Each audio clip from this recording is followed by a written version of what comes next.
आपका स्वागत है हमारे चैनल पर।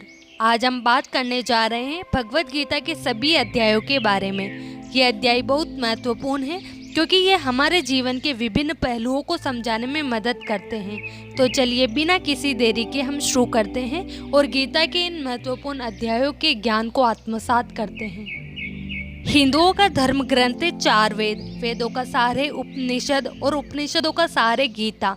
गीता सभी ग्रंथों का सार यानी निचोड़ है, इसलिए श्रीमद् भगवत गीता हिंदुओं का सर्वमान्य ग्रंथ है। इसे वेद और उपनिषदों का पॉकेट संस्करण भी कह सकते हैं। महाभारत के 18 अध्यायों में से एक भीष्म पर्व का हिस्सा है भगवत गीता। गीता में भी कुल 18 अध्याय हैं। 18 अध्यायों की कुल संख्या 700 है। आओ जानते हैं कि गीता के 18 अध्याय में क्या लिखा है। पहला अध्याय अर्जुन विषाद योग नाम से है। इस अध्याय में दोनों सेनाओं के प्रधान शूरवीरों की गणना, सामर्थ्य और शंख ध्वनि का कथन, अर्जुन द्वारा सेना निरीक्षण का प्रसंग और अपने ही बंधु बांधवों को सामने खड़ा देखकर मोह से व्याप्त हुए अर्जुन के कायरता, स्नेह और शोकयुक्त वचन। इसमें अर्जुन कहता है कि यदि मैं अपने ही बांधवों को मारकर विजय भी प्राप्त कर लेता हूँ तो यह मुझे सुख नहीं पश्चाताप ही देगी। दूसरा अध्याय सांख्य योग नाम से है। इसमें श्री कृष्ण कहते हैं कि इस असमय ये बातें करना उचित नहीं, क्योंकि अब तो सामने युद्ध थोप ही दिया गया है। अब यदि तुम नहीं लड़ोगे तो मारे जाओगे। अर्जुन हर तरह से युद्ध को छोड़कर जाने की बात कहता है। तब श्री कृष्ण कहते हैं कि अब युद्ध से विमुख होना नपुंसकता और कायरता है। इसी चर्चा में श्री कृष्ण अर्जुन को आत्मा की अमरता के बारे में बताते हैं और कहते हैं कि आत्मा का कभी वध नहीं किया जा सकता और तू जिसके बारे में जाने का शौक करने की बात कर रहा है वह उनका शरीर है जिसे आज नहीं तो कल मर ही जाना है। इसलिए जय पराजय, लाभ हानि और सुख दुख को समान समझकर उसके बाद युद्ध के लिए तैयार हो जा। इसी अध्याय में श्री कृष्ण संख्य योग, स्थिर बुद्धि पुरुष के लक्षण का वर्णन करते हैं। तीसरा अध्याय कर्म योग नाम से है। इसमें ज्ञान योग और कर्म योग के अनुसार जीवन में अनासक्त भाव से नियत कर्म करने के श्रेष्ठ का निरूपण किया गया है। इसमें कर्मों का गंभीर विवेचन किया गया है। अज्ञानी और ज्ञानवान के लक्षण तथा राग द्वेष से रहित होकर कर्म करने के लिए प्रेरणा की बातें कही गई है। इस अध्याय में ही हिंदू धर्म के कर्म के सिद्धांत का निचोड़ लिखा हुआ है। इससे ही यह प्रकट होता है कि हिंदू धर्म कर्मवादी धर्म है, भाग्यवादी नहीं। श्री कृष्ण कहते हैं कि वह संपूर्ण कर्म सब प्रकार से प्रकृति के गुणों द्वारा किए जाते हैं, जो कि कार्य और कारण की एक श्रृंखला है। चौथा अध्याय ज्ञान कर्म संन्यास योग नाम से है। इसमें ज्ञान, कर्म और संन्यास योग का वर्णन है। सगुण भगवान का प्रभाव और कर्म योग का विषय, महापुरुषों के आचरण और उनकी महिमा, फल सहित पृथक पृथक यज्ञों का कथन और ज्ञान की महिमा का वर्णन किया गया है। पांचवा अध्याय कर्म संन्यास योग नाम से है। इसमें सांख्य योग और कर्म योग का निर्णय, सांख्य योगी और कर्म योगी के लक्षण और उनकी महिमा, ज्ञान योग का विषय और भक्ति ध्यान योग का वर्णन किया गया है। उपरोक्त सभी योगों के वर्णन में अध्यात्म, ईश्वर, मोक्ष, आत्मा, धर्म, नियम आदि का वर्णन है, किसी भी प्रकार के युद्ध या युद्ध करने का नहीं।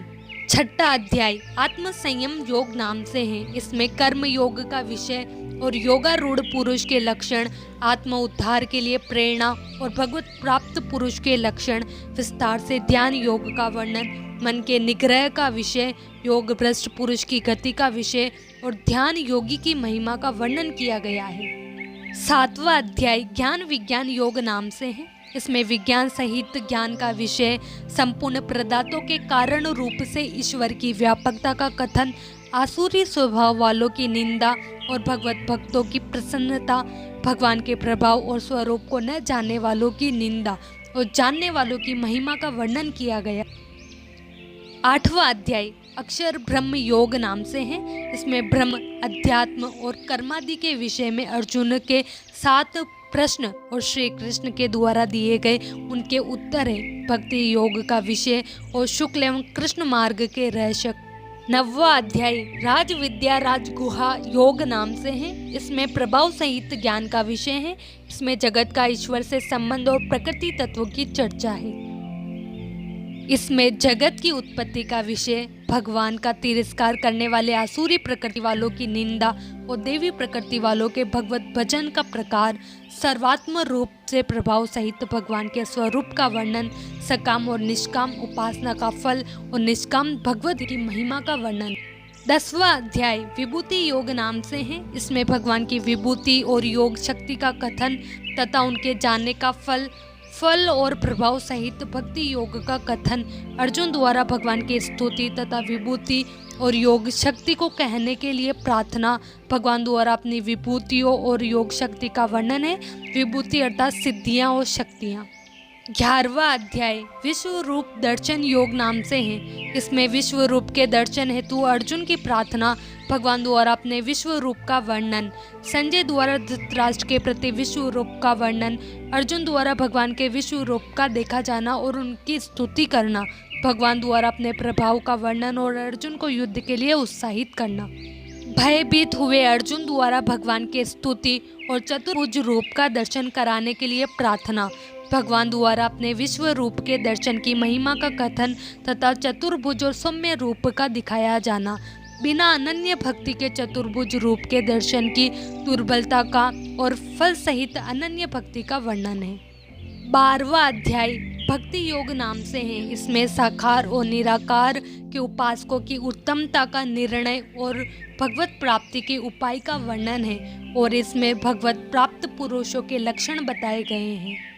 13वां अध्याय क्षेत्रज्ञ विभाग योग नाम से है। इसमें ज्ञान सहित क्षेत्रज्ञ के विषय का वर्णन है और ज्ञान सहित प्रकृति पुरुष के विषय का विशद वर्णन किया गया है, अर्थात स्थिति ज्ञान, आत्मा, परमात्मा और पंच तत्वों का रहस्यमय ज्ञान है। 14वां अध्याय गुणत्रय विभाग योग नाम से है। इसमें ज्ञान की महिमा और प्रकृति पुरुष के जगत की उत्पत्ति का वर्णन है। सत रज तम तीनों गुणों का विषय का विशद विवेचन है। इसके अलावा भगवत प्राप्ति का उपाय और गुणातीत पुरुष के लक्षण बताए गए।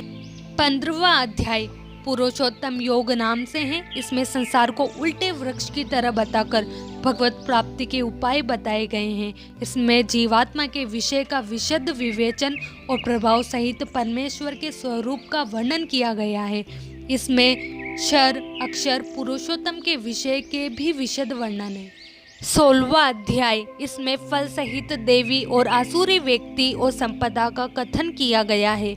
आसुरी संपदा वालों के लक्षण और उनकी अधोगति का वर्णन भी मिलेगा।